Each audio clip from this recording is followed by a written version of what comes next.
नमस्कार दोस्तों, स्वागत है आपका अपने YouTube चैनल पर। तो चलिए शुरू करते हैं। अध्याय 8 बल तथा दाब। कक्षा 7 में आप सीख चुके हैं कि वस्तु गति कैसे करती हैं। क्या आप बता सकते हैं कि हम यह कैसे निश्चित कर सकते हैं कि कोई वस्तु दूसरी वस्तु से अधिक तेजी से गतिशील है। किसी वस्तु द्वारा एकांक समय में चली गई दूरी क्या सूचित करती है। आप यह भी जानते हैं कि ज़मीन पर लुढ़कती हुई गेंद जैसे कोई गतिशील वस्तु धीमी हो जाती है। कभी कभी यह अपनी गति दिशा भी बदल देती है। यह भी संभव है कि गेंद धीमी हो जाए, अपनी दिशा भी बदल दे। क्या आपने कभी सोचा है कि गतिशील वस्तु धीमी या तेज कैसे होती है अथवा अपनी गति की दिशा कैसे बदलती है।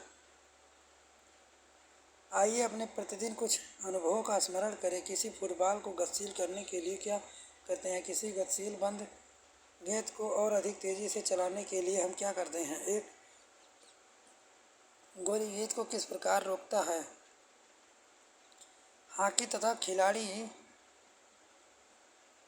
हॉकी से प्रहार करके किसी गतिशील गेंद को दिशा बदल देता है। क्षेत्र रक्षक बल्लेबाज द्वारा हिट की गई गेंद को कैसे रोकते हैं। इन सभी स्थितियों में गेंद की गति को तेज या धीमा कर दिया जाता है। इसकी गति की दिशा को बदल दिया जाता है। बल अपकर्षण या अभिकर्षण। उठना, खेलना बंद करना, ठोकर मारना, हिट करना, प्रहार करना, धक्का देना, खींचना ऐसी क्रियाएं जो प्रायः कुछ कार्यों का वर्णन करते हैं प्रयोग के लिए की जाती है। इनमें प्रत्येक कार्य प्रायः वस्तु की गति किसी प्रकार में परिवर्तित लाने में प्रयास करती है। क्या इन शब्दों की जगह एक अन्य शब्दों का प्रयोग कर सकते हैं। आइए ज्ञात करें।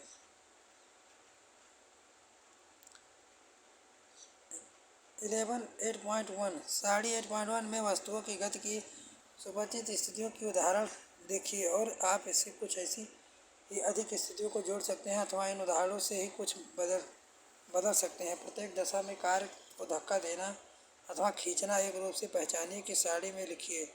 इसकी सहायता से एक उदाहरण दिया गया है। कुछ कार्यों का आकर्षण व अभिकर्षण के रूप में पहचानना। क्या आपने ध्यान दिया है कि इनमें से प्रत्येक कार्य को अभिकर्षण या खींचना या अपकर्षण धक्का देना अथवा दोनों के रूप में व्यक्त किया जा सकता है। क्या हम इससे यह निष्कर्ष निकाल सकते हैं कि किसी वस्तु को गति में लाने के लिए धक्का देना या खींचना अपकर्षण करना पड़ता है। विज्ञान में किसी वस्तु को लाने के लिए अभिकर्षण या खिंचाव को बल कहते हैं। हम कह सकते हैं कि वस्तुओं को दी गई गति बल लगाने के कारण होती है।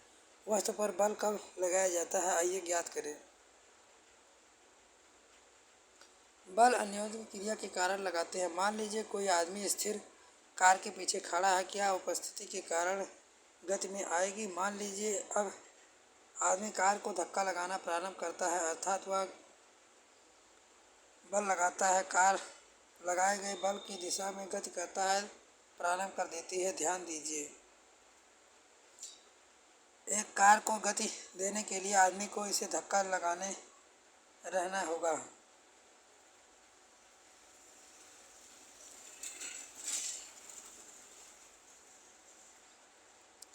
चित्र 8.3 में 3 स्थितियां दर्शाई गई है जिससे संभवतः आप परिचित होंगे। आप बता सकते हैं कि इन स्थितियों में कौन खींच रहा है और कौन धक्का दे रहा है।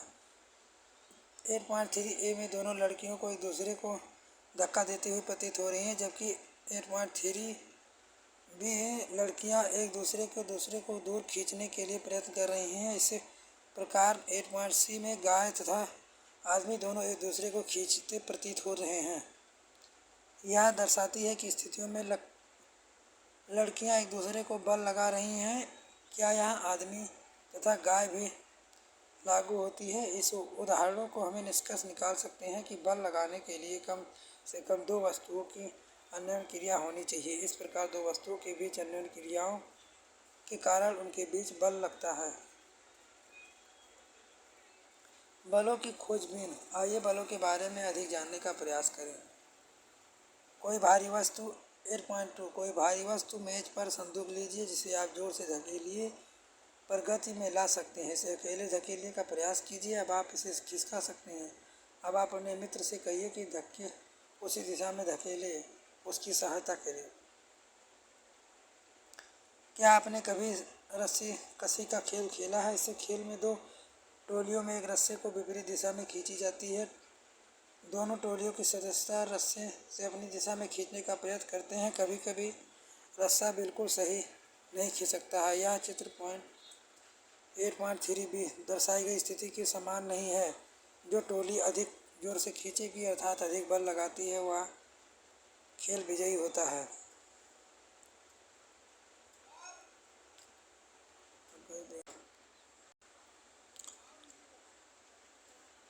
किसी वस्तु पर एक ही दिशा में लगाए गए बल जुड़ते हैं।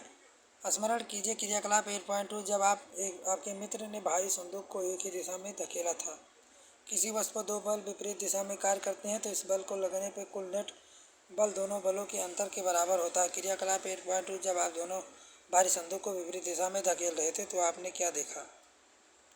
इस प्रकार हमने सीखा कि एक बल दूसरे बल पर छोटा बराबर हो सकता है। बल की प्रबलता प्रायः इसके परिणाम में मापी जाती है। बल के बारे में बताते हैं कि हमें उस दिशा में उल्लेख करना भी आवश्यक है जिसे बल कार्य करता है। यह भी याद रखिए कि लगाए गए बल की दिशा परिणाम में परिवर्तन हो जाए तो इसका प्रभाव भी बदल जाता है।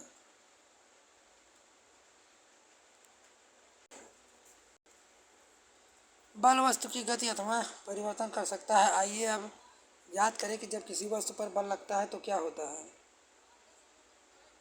8.3 रबड़ की गेंद लीजिए तथा इसके समतल सतह जैसे मेज पर कंक्रीट के फर्श पर रखिए। अब गेंद को धीरे से समतल सतह पर धक्का दीजिए। क्या गेंद गति में आ जाती है? गतिशील गेंद को फिर से धक्का दीजिए। क्या इसकी चाल में परिवर्तन आती है? या बढ़ती है या घटती है? अब अपनी हथेली को गतिशील गेंद के सामने रखिए। जैसे ही गतिशील गेंद स्पर्श होती है हथेली को हटा लीजिए। क्या हथेली गेंद पर कोई बल लगाती है? गेंद की चाल पर इसका क्या प्रभाव पड़ता है?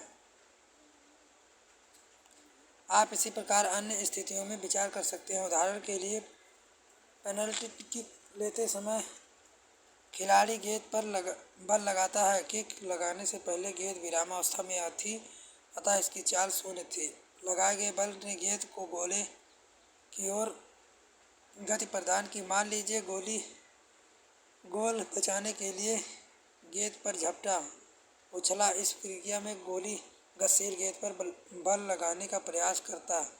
इसके द्वारा लगाया गया बल गेंद को रोक सकता था या विक्षेपित कर सकता था और गोल होने से बचा सकता था। यदि गोली गेंद को रोकने में सफल हो जाता तो इसकी चाल शून्य हो जाती।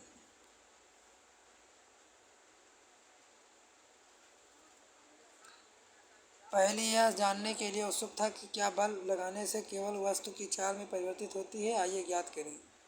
8.4 मान लीजिए एक गेंद लीजिए। क्रियाकलाप 8.3 भांति किसी समतल सतह पर रखिए। गेंद को धक्का देकर चलाइए। अब चित्र में दर्शाए गए अनुसार इसे रास्ते पर एक पैमाना रखिए। ऐसा करने से आप गतिशील पर एक बल लगाएंगे। क्या पैमाने से टकराने के लिए पश्चात गेंद उसी दिशा में गति करती है? इस क्रियाकलाप को दोहराएं। प्रत्येक बल पैमाने को बार बार रखिए। ये गतिशील गेंद पथ से पहले भिन्न कोण बनाते हैं। प्रत्येक स्थिति में पैमाने से टकराने के पश्चात गति की दिशा के बारे में प्रेक्षणों को नोट कीजिए। आप कुछ अन्य उदाहरणों से विचार कर सकते हैं। वॉलीबॉल खेल के खिलाड़ी प्रायः विजयी चाल बनाने के लिए गतिशील गेंद को धकेलकर अपनी टीम को साथियों के पास पहुंचा देते हैं। कभी कभी जोर से प्रहार करके गेंद को मैदान को दूसरी ओर पहुंचा दिया जाता है। क्रिकेट बल्लेबाज को गेंद पर बल लगाकर अपना शॉट खेलते हैं। क्या स्थितियों में गेंद की गति दिशा में कोई परिवर्तन होता है? इन सभी उदाहरणों में बल लगाने का कारण गतिशील गेंद की चाल तथा दिशा बदल जाती है। क्या आप इस प्रकार के कुछ अन्य उदाहरण प्रस्तुत कर सकते हैं? किसी वस्तु की चाल अथवा उसकी गति की दिशा अथवा दोनों में होने वाले परिवर्तन इसकी गति की अथवा अवस्था में परिवर्तन द्वारा व्यक्त किया जाता है अथवा बल द्वारा किसी वस्तु की गति की अवस्था में परिवर्तन लाया जा सकता है। क्या इसका अर्थ यह है कि बल लगाने पर सदैव किसी वस्तु की गति की अवस्था में परिवर्तन होगा? आइए पता लगाएं। बल किसी वस्तु की आकृति में परिवर्तन कर सकता है। सारणी 8.5 सारणी 8.2 स्तंभ एक कुछ ऐसी स्थितियाँ दी गई हैं जिनसे वस्तुएं गति नहीं कर सकती हैं। सारणी में स्तंभ में दो विधियाँ सुझाई गई हैं जिसके प्रत्येक वस्तु पर लगाया गया बल लगाया जा सकता है, जबकि तीन स्तंभ इन क्रियाओं को दर्शाता है कि जितनी स्थितियों में संभवतः हो बल का प्रभाव देखने का प्रयत्न कीजिए। आप अपने पर्यावरण उपलब्ध सामग्री का उपयोग करके इन सभी प्रकार की अन्य स्थितियों के बारे में यहाँ जोड़ सकते हैं। सारणी 8.2 वस्तुओं पर बल के प्रभाव का अध्ययन करना।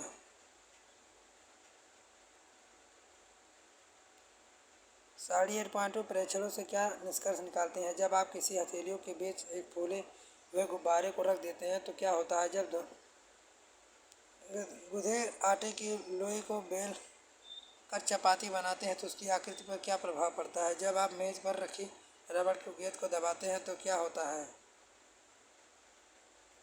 स्मरण रखना कि आवश्यक है कि यद्यपि बल में इसमें अधिक प्रभाव को उत्पन्न कर सकता है, तथापि इनमें से कोई भी प्रभाव बगैर बल लगाए उत्पन्न नहीं हो सकता है। अतः कोई भी वस्तु बिना बल लगाए अपनी गति में नहीं आ सकती है, अपने आप दिशा परिवर्तित नहीं कर सकती है, अपने आप आकृति परिवर्तन नहीं ला सकती है। संपर्क बल। पेशीय बल। क्या आप मेज पर रखी किसी पुस्तक को बगैर छुए धकेल सकते हैं? क्या आप बगैर पकड़े पानी की किसी बाल्टी को उठा सकते हैं? सामान्यतः किसी वस्तु पर बल लगाने के लिए आपके शरीर पर वस्तु साथ दूसरे संपर्क होना चाहिए। किसी छड़ी या रस्सी की सहायता से आप कर सकते हैं। जब आप किसी वस्तु को अपने विद्यालय बस्ते को धकेलने या पानी की बाल्टी को उठाने या बैलों को बल कहाँ से आता है? यह बल हमारे शरीर की मांसपेशियों द्वारा लगाया जाता है। हमारी मांसपेशियों के क्रिया स्वरूप लगाने वाला बल को पेशीय बल कहते हैं। पशु भी अपने शारीरिक क्रियाकलापों द्वारा अन्य कार्यों को करने के लिए पेशीय बल का उपयोग करते हैं। बैल, घोड़े, गधे, ऊँट जैसे पशु हमारे लिए विभिन्न कार्य करने के लिए उपयोग लाए जाते हैं। कार्यों को करने के लिए पेशीय बल का उपयोग करते हैं। क्या पेशीय बल तभी लगाया जा सकता है जब पेशीय किसी वस्तु के संपर्क में हो या इसके लिए संपर्क बल भी अवश्य कहते हैं। अन्य प्रकार से संपर्क बल भी हैं, आइए पता कराएं। घर्षण। आपने कुछ अनुभव का स्मरण किया। फर्श पर लुढ़कने वाली गेंद धीरे धीमे हो जाती है और अतः रुक जाती है। साइकिल चलते समय जब पेडल लगाना बंद कर देते हैं तो धीरे धीरे धीमी हो जाती है, अतः रुक जाती है। किसी कार, स्कूटर इंजन बंद हो जाता है तो धीरे धीरे वाहन कुछ समय बाद रुक जाता है। इस प्रकार नाव खेना बंद करने पर कुछ बात चलकर रुक जाती है। आप इस प्रकार के कुछ अन्य अनुभवों को इसमें जोड़ सकते हैं।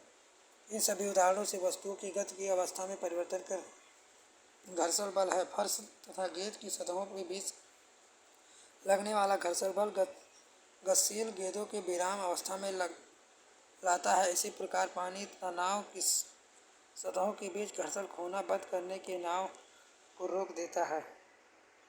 घर्षण बल सभी गतिशील वस्तुओं पर लगता है। इसकी दिशा में सदैव गति की दिशा में विपरीत होती है, क्योंकि घर्षण बल दो सतहों के बीच संपर्क के कारण होता है। इसलिए यह संपर्क बल का एक उदाहरण है। बल के बारे में आप अधिक जानकारी अध्ययनों में प्राप्त करेंगे। असंपर्क बल। चुंबकीय बल।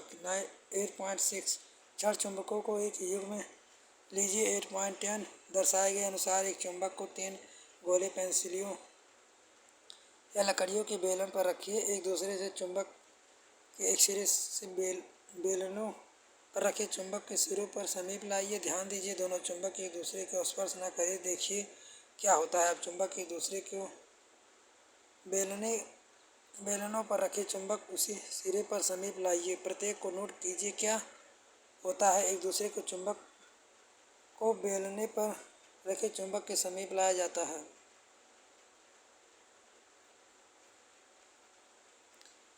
क्या बेलनों को रखा चुंबक दूसरे चुंबक के समीप लाने में गति करता है या सदैव समीप आने वाले चुंबक की दिशा में गति करता है? परीक्षण यह सुझाते हैं कि इसका अर्थ यह है कि चुंबक के बीच कोई बल आवश्यक ही कार्य कर रहा है। कक्षा 6 में आप पढ़ चुके हैं कि दो चुंबकों के समान ध्रुव एक दूसरे से प्रतिकर्षित करते हैं तथा असमान ध्रुव एक दूसरे से आकर्षित करते हैं। दो वस्तुओं के बीच आकर्षण और प्रतिकर्षण को दो खींचने वाले धक्का देने के रूप में देखा जा सकता है। इस प्रकार चुंबकों के बीच लगने वाले बल को देखने के लिए आपको संपर्क में लाना पड़ता है। एक चुंबक दूसरे चुंबक के बगैर संपर्क में आए बल लगा सकता है। चुंबक द्वारा लगाया गया बल असंपर्क बल का ही उदाहरण है। स्थिर वैद्युत बल। क्रियाकलाप 8.7 प्लास्टिक का एक स्ट्रा लीजिए, इसको लगभग 2 बराबर भागों में काट लीजिए। धागे की सहायता से टुकड़े की किसी मेज पर किनारे लटकाइए। अब स्ट्रा के 2 टुकड़ों को अपने हाथ में पकड़िए और इसके स्वतंत्र सिरे को कागज की एक शीट से रगड़िए। स्ट्रा के रगड़े हुए सिरे को लटके हुए स्ट्रा के समीप लाइए। सुनिश्चित कीजिए कि दोनों टुकड़ों के एक दूसरे को स्पर्श न करें। आप क्या देखते हैं? कागज की शीट से रगड़ा जाने पर स्ट्रा स्थिर वैद्युत आवेश उत्सर्जित कर लेता है। स्ट्रा आवेशित वस्तु का एक उदाहरण है। एक आवेशित वस्तु द्वारा किसी आवेशित वस्तु अनावेशित वस्तुओं पर लगाया गया बल स्थिर वैद्युत बल कहलाता है। वस्तुओं के संपर्क में न होने पर भी यह बल कार्य करता है, इसलिए स्थिर वैद्युत बल असंपर्क बल का भी एक अन्य उदाहरण है। आप अध्याय 12 में विद्युत आवेशों के बारे में विस्तार से अध्ययन करेंगे। गुरुत्वाकर्षण बल। आप जानते हैं किसी वस्तु, सिक्का या पेन आपके हाथ से छूट जाती है और धरती की ओर गिर जाती है। पेड़ अलग होने से पश्चात पत्तियां, फल धरती पर की ओर गिरती हैं। कभी आपने सोचा ऐसा क्यों? जब सिक्का हाथ से पकड़ा हुआ है तभी आप विरामावस्था में था। जैसे ही छोड़ा जाता है या नीचे की ओर गति गिरता प्रारंभ कर देता है। इससे स्पष्ट है कि सिक्के की गति अवस्था में परिवर्तन होते है। इसके बिना क्या इस पर बिना बल लगे ऐसा हो सकता है? यह बल कौन सा है? वस्तुएं पृथ्वी की ओर आकर्षित गिरती हैं या उन्हें अपनी ओर आकर्षित करती है। इस बल को गुरुत्वाकर्षण बल या गुरुत्व कहते हैं। यहाँ आकर्षण बल, गुरुत्व बल प्रत्येक वस्तु पर लगता है। गुरुत्वाकर्षण बल हम सभी पर समय पर बगैर जानकारी के लगता रहता है। दाब। क्या दाब बल कोई संबंध है? आइए पता लगाएं। किसी लकड़ी के तख्ते पर एक कील के सिरे को ठोकने का प्रयत्न कीजिए। क्या आप सफल हो पाते हैं? आप कील को नुकीले सिरे को ठोकने का प्रयत्न कीजिए। क्या आप इस बार इसे ठोक पाते हैं? सब्जियों के किसी कंठित चाकू या उसके बाद एक तीखे चाकू से काटने का प्रयास कीजिए। इससे आसानी है। क्या आपको लगता है कि जिस क्षेत्रफल पर लगाया गया बल लगाया जाता है वह इन कार्यों को आसान बनाने में भूमिका निभाता है?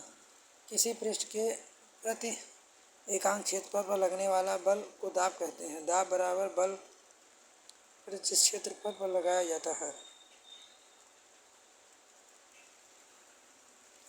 ध्यान दीजिए, उपरोक्त व्यंजन के क्षेत्रफल हर क्षेत्र में इसलिए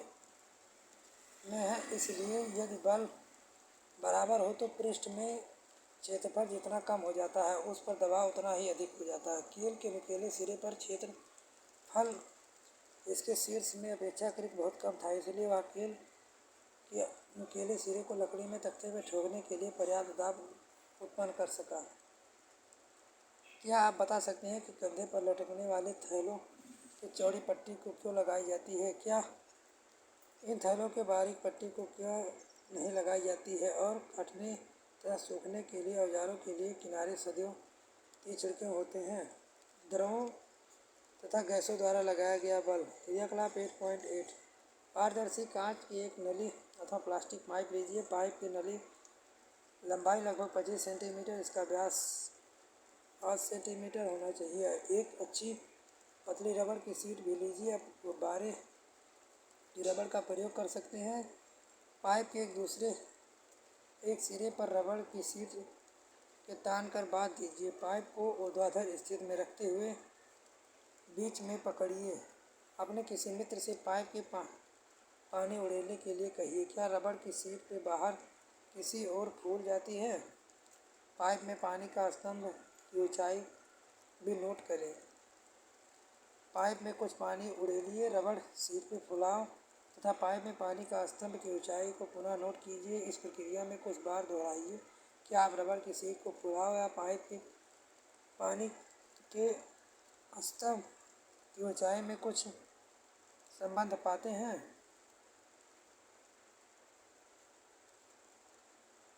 क्रियाकलाप 8.9 प्लास्टिक की एक बोतल लीजिए। आप पानी के प्रतिरोध का उपयोग किया जा सकता है। कोई बोतल लें। चित्र 8.15 दर्शाए गए अनुसार बोतल के पेंदे में पास रखे सेंटीमीटर लंबी कांच की एक बोतल नली लगाएं। ऐसा करने से कांच की नली एक दूसरे सिरे को थोड़ा गर्म कीजिए और फिर जल्दी से बोतल के पेंदे को समीप घुसा दीजिए। सुनिश्चित कीजिए कि जोड़ के पास पानी ना रिसे। यदि पानी सिरकता है तो इसको पिघलने में मोम को अच्छी तरह से प्रकाश से बंद कर दीजिए।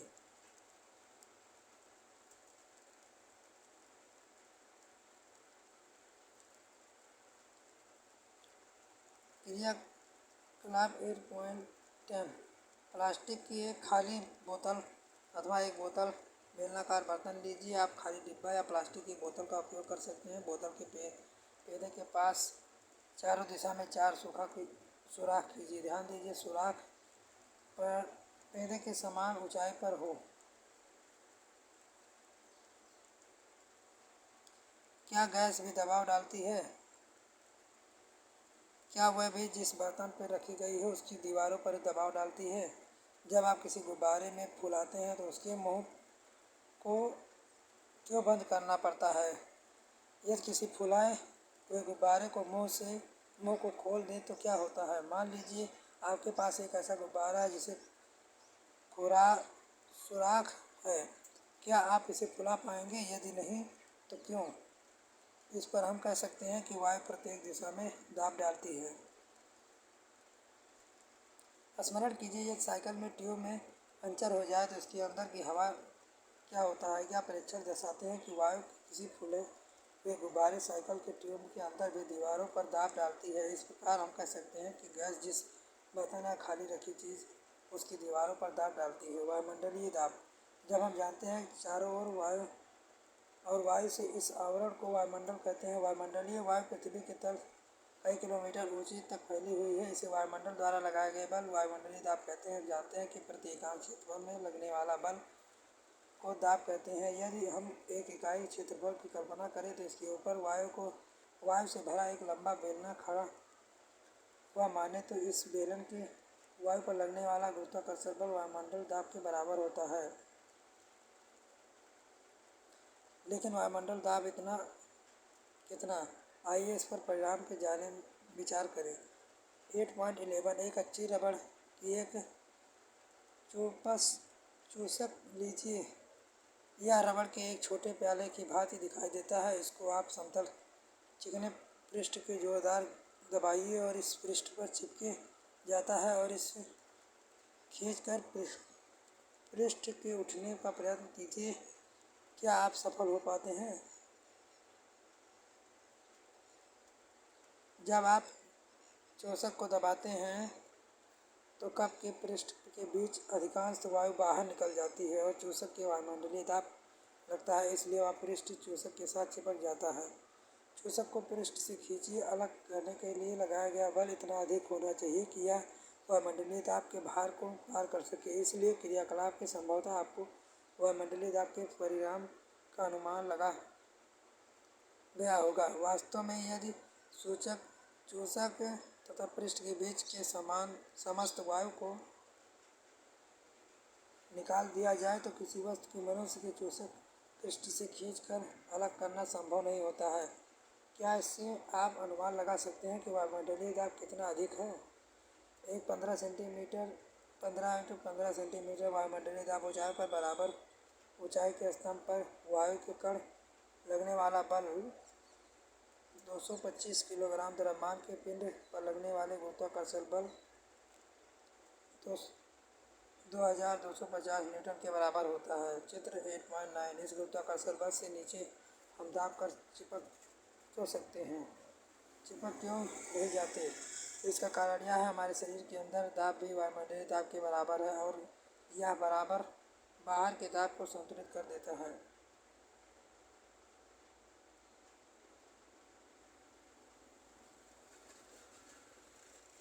क्या आप जानते हैं प्रमुख शब्द वायुमंडलीय दाब, संपर्क बल, स्थिर वैद्युत बल, घर्षण, गुरुत्वाकर्षण, गुरुत्व, चुंबकीय बल, पेशीय बल, आकर्षण, संपर्क बल, दाब, अभिकर्षक, आकर्षक। आपने क्या सीखा? अभ्यास।